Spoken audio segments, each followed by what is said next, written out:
remember that the people we're talking about in Washington are universally ideologues.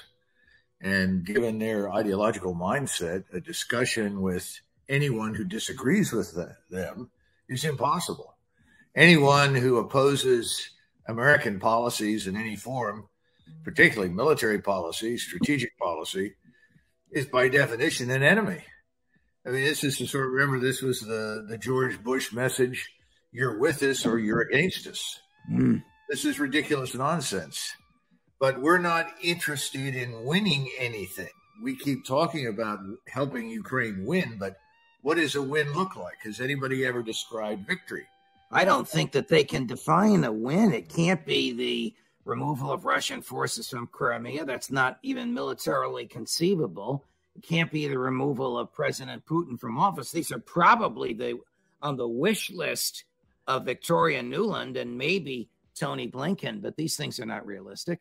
Well, from the neocon or globalist standpoint, if anything they do harms Russia and its leadership, it is by definition strategically positive for the United States and its allies.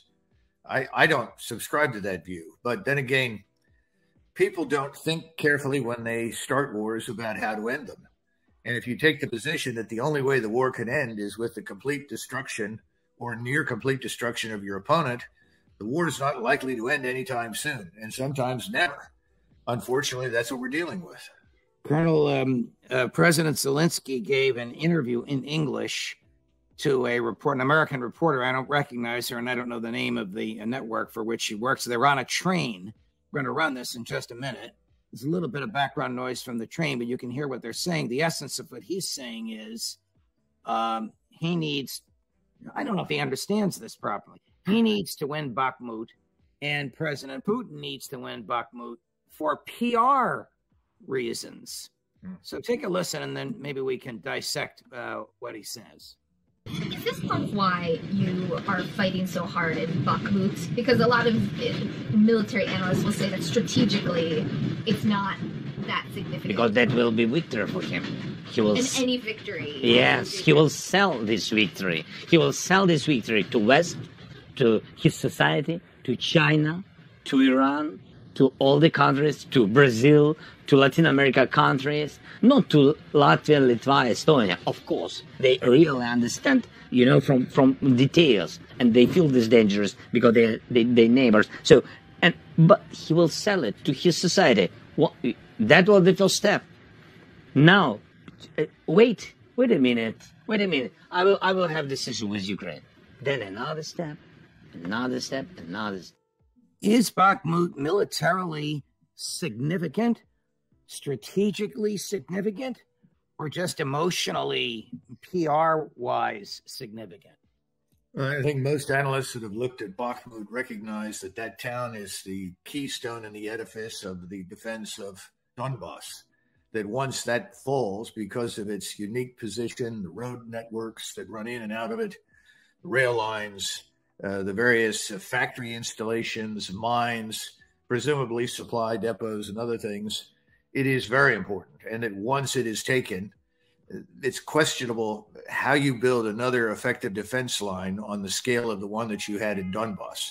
So I think it is very important, and I'm sure he knows that. As far as PR is concerned, he may not realize what a PR disaster he now has on his hands, because he's effectively saying that he's sacrificing tens of thousands of Ukrainian lives in order to convey the impression that, first of all, Ukraine can still win, but he argues to deprive Putin of some sort of PR success story. The Russians have a lot of capability right now, a lot of forces. They're not moving because they're not going to slug their way through the sea of mud that has famously stopped armies for centuries. They're waiting for that to dry out. They are going to attack when it dries out. He knows that. He keeps trying to build this argument for an offensive that he's going to launch that will preempt the Russians. No one has figured out how he does that through the mud. Maybe he has a super answer that no one else has got. And secondly, we're not really sure what kinds of forces he has at his disposal. What I sent you in terms of the map gives you a rough estimate, but those numbers for the Ukrainians are rather soft. The numbers for the Russians on the map are quite hard. It doesn't take a genius to figure out where the Russians stand on this, and they can slug it out very quickly when they decide to do so. So I don't think Putin's in any hurry, and I don't think he needs a PR victory. Gary, let's put the map up. There you go. So, Colonel, how accurate are these numbers? I see 130,000 Russian troops. I see 60,000 Wagner forces. I see 50,000 Russian troops from Donetsk. I see another 50,000 Russian troops on the bottom. I can't tell what country that is. I don't know if that's Crimea or where they're coming from.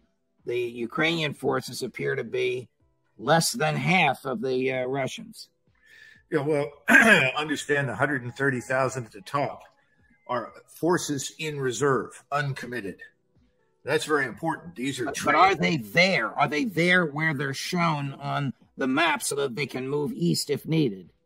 Yes, they are. And they're spread out, though. They're not concentrated into a tight little ball for obvious reasons. So they're spread out from perhaps the top of the map down to the dark part in the center.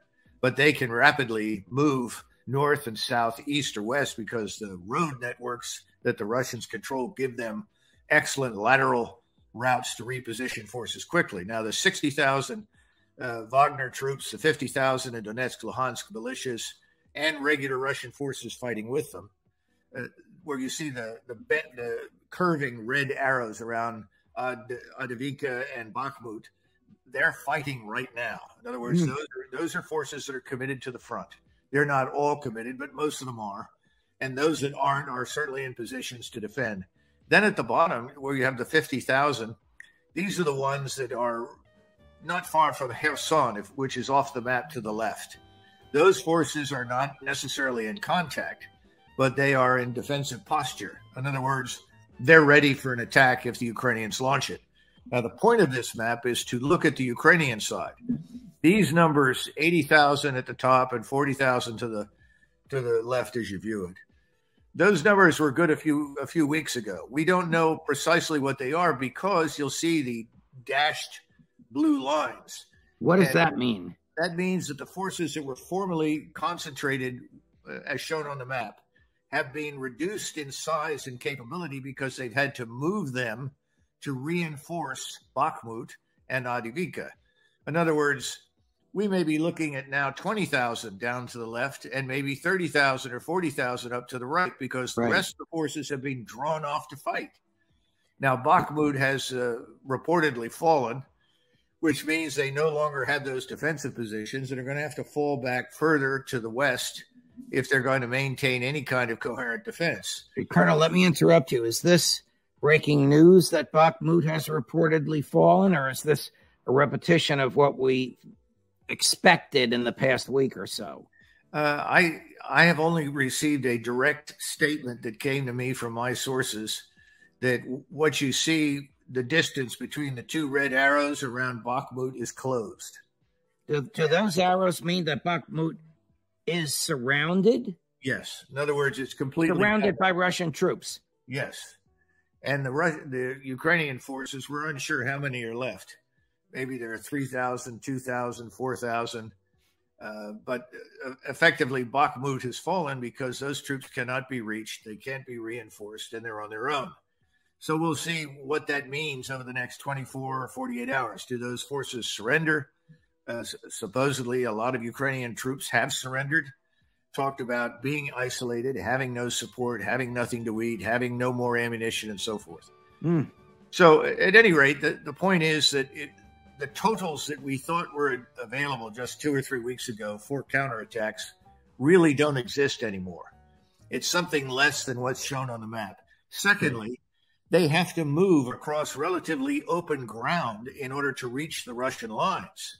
Now, this is a wonderful opportunity for the Russians because, as we've pointed out in the past, you have intelligence, reconnaissance, surveillance platforms, manned and unmanned, from the ground all the way up to 30, 40,000 feet, low Earth orbiting satellites at 80, 90,000 feet. All of these can track with absolute perfect detail where the Ukrainians go. The result is that as soon as they are within, say, 10 or 15 kilometers of the Russian lines, they're going to be annihilated by artillery, rocket artillery, missiles, and conventional artillery. This is not a question of, well, the Russians have covered the road or the Russians have covered this. They've got the whole place covered. They're never going to get to the Russians. They're going to die in great numbers. So why, in circumstances, would the Russians move? You might as well sit and wait for what remains of the Ukrainian army to attack. Wow. I want you to watch and listen to Senator Roger Wicker, Senate Armed Services Committee, interrogating the former four-star general who is now the Secretary of Defense, Lloyd Austin, and tell me if you think the secretary is credible.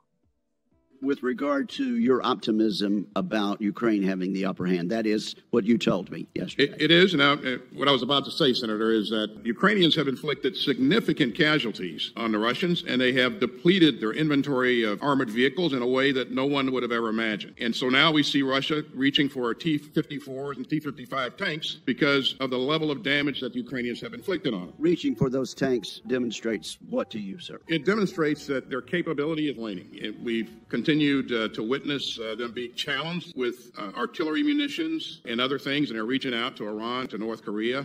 Do you believe there's a real chance for significant Ukrainian advancements between now and the beginning of winter? I believe there's a chance, and we're doing everything that we can do to ensure that they have their best opportunity to be successful. All right, Colonel. Well, in October, November of 1967, General Westmoreland indicated in a public speaking tour across the United States that he was more optimistic than he had ever been. He was immensely proud of the way Vietnamese forces were fighting and was confident that we were nearing the end of the beginning of victory in Vietnam. Now, I've also listened to Dave Petraeus, as a general, tell us that the Iraqi army was in first-class condition and quite able to take over the mission of defending the new Republic of Iraq, that elections there were successful, that democracy was reaching Iraq once and for all, and that we were winning. I listened to General Dempsey. I mean, just go down the list of all the generals, including Austin, when he was in active duty, tell us how successful everything was and how good everything was, only to discover that none of it was true. Now, I guess what I'm trying to say is that we have killed integrity in the military. It just doesn't exist. Remember that a fish rots from the head, not from the bottom. If you want the truth, get a soldier, sergeant, lieutenant or junior captain, and ask him, what do you think? You're going to get the truth. He'll tell you the truth, or she will tell you the truth. But once you move above that, the higher you go, the more unrewarding telling the truth becomes. Because everyone above you wants good news. If you bring bad news, from my end of the world, I look at it this way. The Secretary of Defense was under oath. This is not a game. It's a felony to lie under oath. It's also a felony to mislead Congress if you're not actually lying, if the impression you're creating is erroneous. Does he believe what he's saying? Well, first of all, Judge, how frequently have we brought anyone in and held them accountable for having lied to Congress? The last person prosecuted for lying to Congress was the New York Yankee pitcher Roger Clemens, who supposedly lied about the content of his urine. The first trial was a mistrial. The second trial was an acquittal. No, I think the government doesn't prosecute its own. We know that. Yeah, well, if you're not going to prosecute, there's no accountability. Where there's no accountability, there's no performance. I don't think any of these general officers are worried in the least about being brought back and asked hard questions in the future when everything falls apart. So that's the first thing. Secondly, many of these people convince themselves over time that they have a duty to lie. It's my duty to go in there and support the president and his policies. No, it's not. That's wrong. But that's what they have convinced themselves. But they, in this case, he is betraying the soldier, the lieutenant, the junior captain, the people who have a real feel for what's going on, whether they're Americans or not. Well, this is absolutely true. This was true in Vietnam. It was true during World War II, particularly for the German generals who, after the war, were asked how they could possibly have continued to do what they did and lie the way they did. They were ultimately held accountable not all of them, but large numbers of them, fortunately. But there's no sense right now in the officer corps that if you're a 3 or a 4-star, that you have an obligation to tell the truth that might be embarrassing to your superiors, whether they're 4-star superiors or political appointees or the president of the United States himself. Here's an interrogation before the same committee, just a few minutes after the one we showed you. I don't align, I don't think you do, with the ideology of the interrogator one bit. It's Senator Tom Cotton of Arkansas, who's a Lindsey Graham acolyte and loves war. However, he does accuse Secretary Austin of lying. Now, it's not about Ukraine. It's about the notification of the military action in Syria.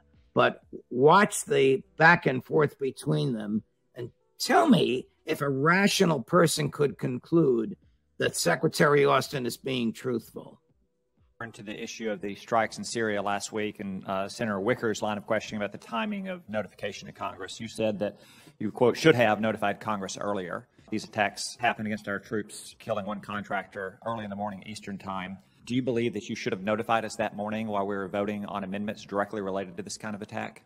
There is no connection between when we notified you, Senator, and your vote. The chairman and I were testifying that morning as well. So as soon as we came out of testimony, we began work on crafting response options. Secretary Austin, I don't believe you. I believe that your office specifically withheld notification of this deadly strike against Americans because the Rubio Amendment, on which we voted midday, directly touched on exactly this scenario. Not repealing these use of force resolutions if the president couldn't certify that Iran was no longer attacking us in Iran and Syria.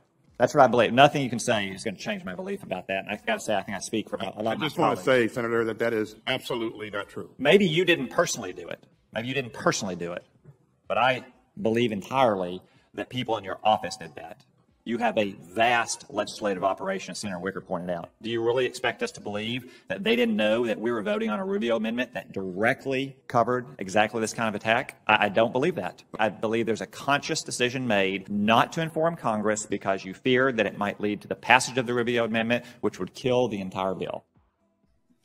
Does Secretary Austin have a reputation in the military community for being truthful? You know, I would like to say that in most cases, general officers are not thought of as people who are going to tell the truth about things that might embarrass them or their administration. And you'll recall that when Lieutenant General, then 3-star Dave Petraeus, came back from Iraq in 2005 to testify on the subject of how things were going in the fall, that Senator Kerry said on one of the few occasions something that I could agree with that came out of his mouth. He said, we're going to discover that General Petraeus is going to tell us how successful General Petraeus is. And Kerry is absolutely right.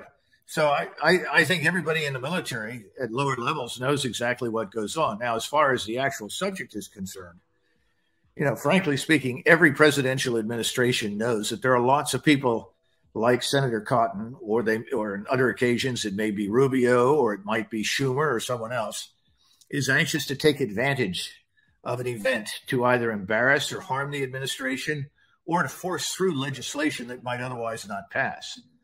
So I'm sure he's accusing Austin of something that probably happened. That doesn't mean I have much use for Senator Cotton. I don't have much use for most of the people on the Hill who have failed to tell the American people the truth about almost anything. So you're dealing with institutions that have essentially codified lying as an acceptable behavior. So it's very difficult for me to get excited over it. I wish that we could change what goes on in uniform, but that would take wholesale change in the institution, widespread removal of people to get someone who tells you the truth. Here's an interview that CBS had. Now I'm taking it to the other side of the world with Admiral Sam Paparo, a 4-star, who's the commander of all the naval personnel and equipment in the Pacific. And he's talking about, we're ready to defend Taiwan. And by the way, we're not talking to the Chinese. If the U.S. and Chinese militaries can't communicate over a Chinese spy balloon, then what's going to happen when there's a real crisis in the South China Sea or with Taiwan? We'll hope that they'll answer the phone. Else, we'll do our very best assessment based on the things that they say in open source and based on their behavior to divine their intentions, and we'll act accordingly. Doesn't that make the situation even more dangerous if U.S. and Chinese militaries are not talking? Yes. I guess the last answer is a truthful one, but the one before that, he almost has to say that, whether he believes it or not. What is he going to say? The Chinese have a better Navy than we do. We might as well give up on Taiwan. He better put his retirement papers in. It's troubling to me that an active duty 4-star is essentially behaving as a policymaker. Right. And announcing policy. He has no business speaking publicly on any matter pertaining to policy other than to restate, if compelled to do so, what the current policy is of the President of the United States and his administration. That's not what he did. We have a huge problem with too many 4-stars. We have about 44 in active duty. And all of them view themselves as Caesarian figures, especially the regional unified commanders who think that they are... Caesarian as in Julius Caesar, not in as the surgery that sometimes produces babies. No. They end up thinking that they're Caesar, and that's what you heard from him. What will you do when X happens? And the answer should have been, I will do as I am instructed to do by the President of the United States, the Commander-in-Chief. That is where my orders come from. All right, this next clip will aggravate you even more. This is Admiral Paparo talking about the capability of the U.S. Navy to neutralize the Chinese Navy. Gary? Is it your hope that the power of the U.S. Navy, the force posture of the U.S. Navy, will deter a Chinese invasion of Taiwan? It's not my hope, it's my duty, in conjunction with allies and partners, to deliver intolerable costs to anybody that would upend the order in violation of the nation's security or in violation of the nation's interests. The saying, which is, si pacem para bellum, which is, if you want peace, prepare for war. Well, that's George Washington, although Washington said it in English, not Latin. If you want peace, prepare for war. But I get your point that an active duty military, 4-star or not, shouldn't be having an interview like this. We have many more of these clips. I don't know how much of this you can tolerate. It sounds like it was produced by the CIA. Sounds like it's propaganda. Well, keep in mind that any admiral, if you ask him, are you ready and are you capable of defeating your enemy, he's going to tell you that he is. I would expect that.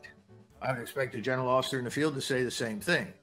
The only way to find out if that hypothesis is accurate is to test it on the battlefield or in a war at sea.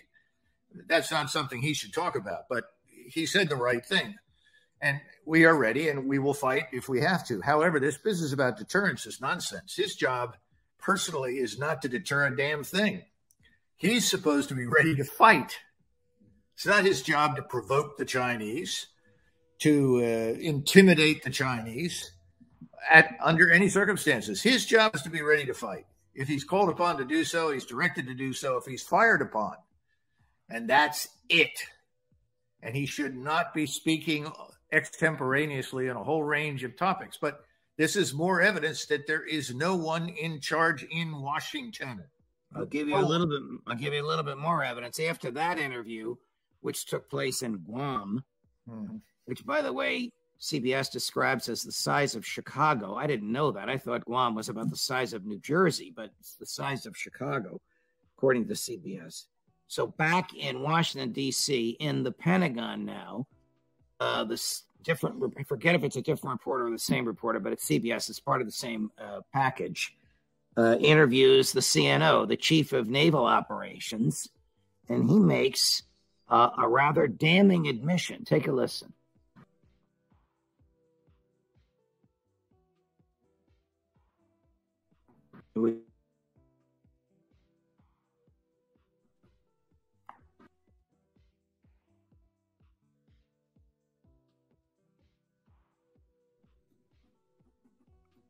Okay, well, his admission is that the shipyards that build big ships during his tenure as the chief of naval operations has gone from the 30s down to the single digits, and the Chinese are building 2 ships for every one we build. He concedes that they have the larger Navy.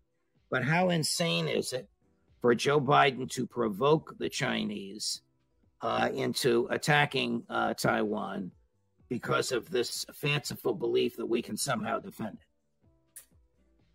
Well, first of all, a Royal Navy submarine captain who was crossing the North Atlantic was in the vicinity of a U.S. Navy submarine captain who was headed in the other direction, and they hailed each other.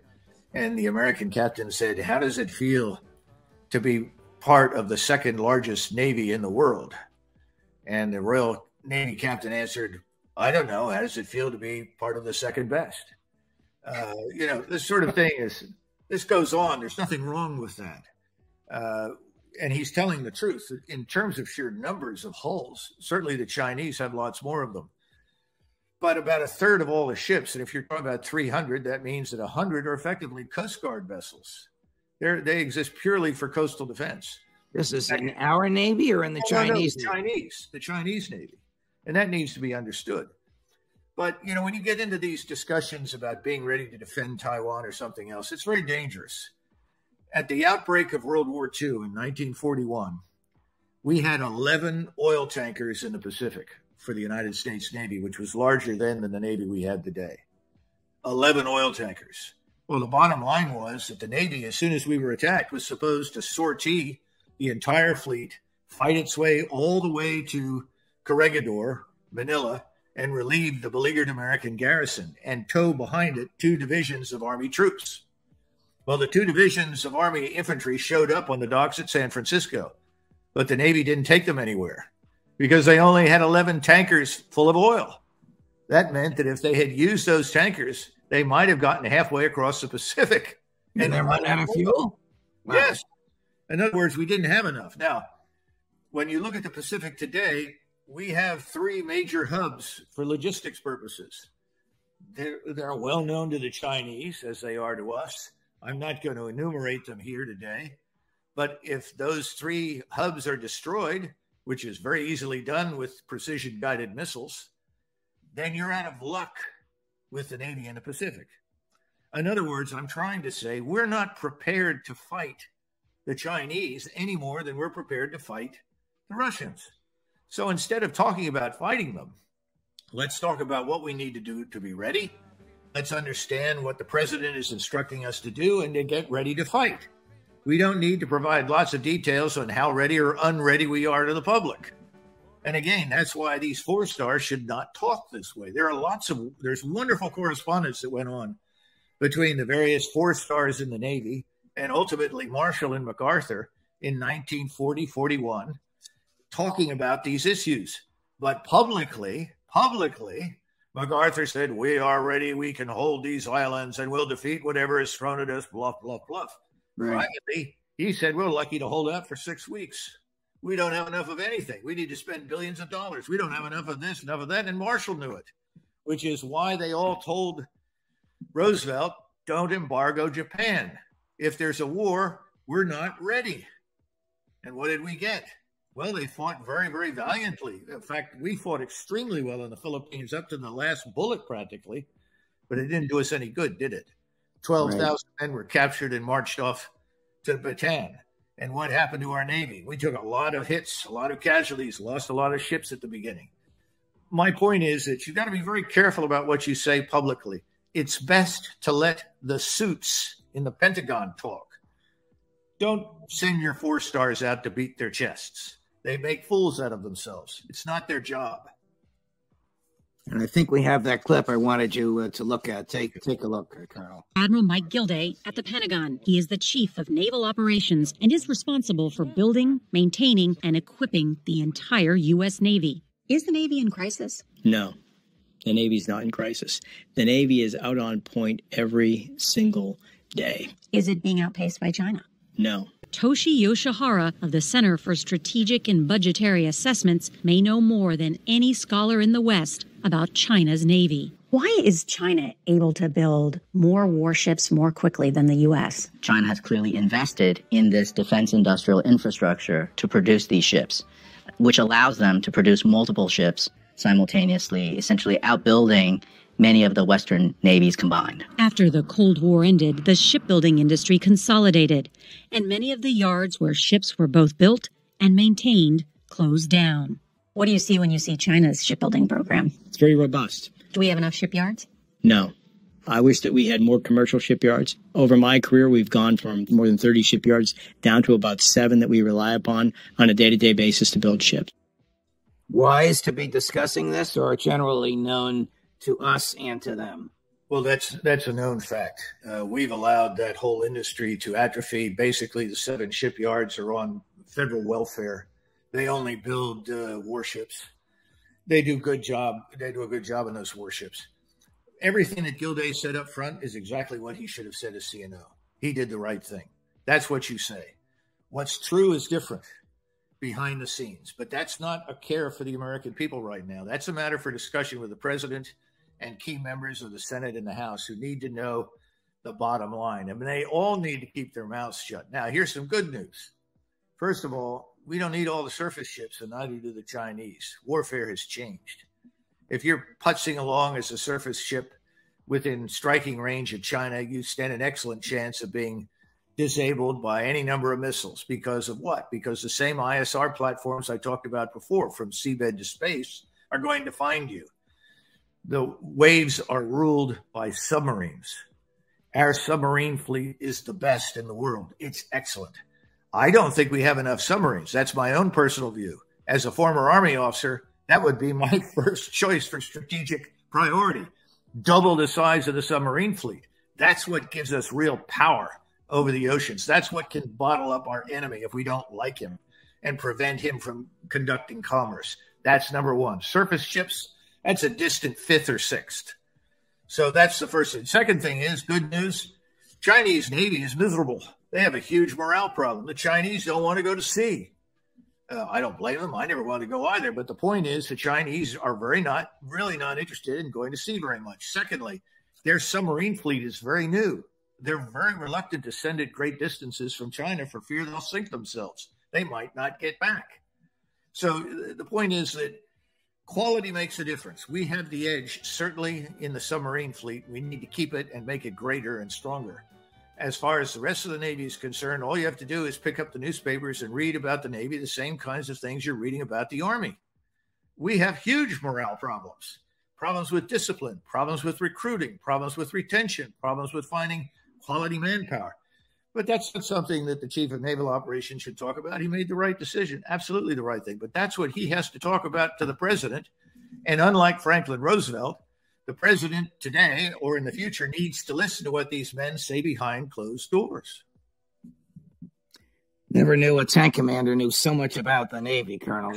So helpful and illuminating. And I very much appreciate the good news with the bad. Thank you very much for joining us today, Colonel McGregor. Always a pleasure.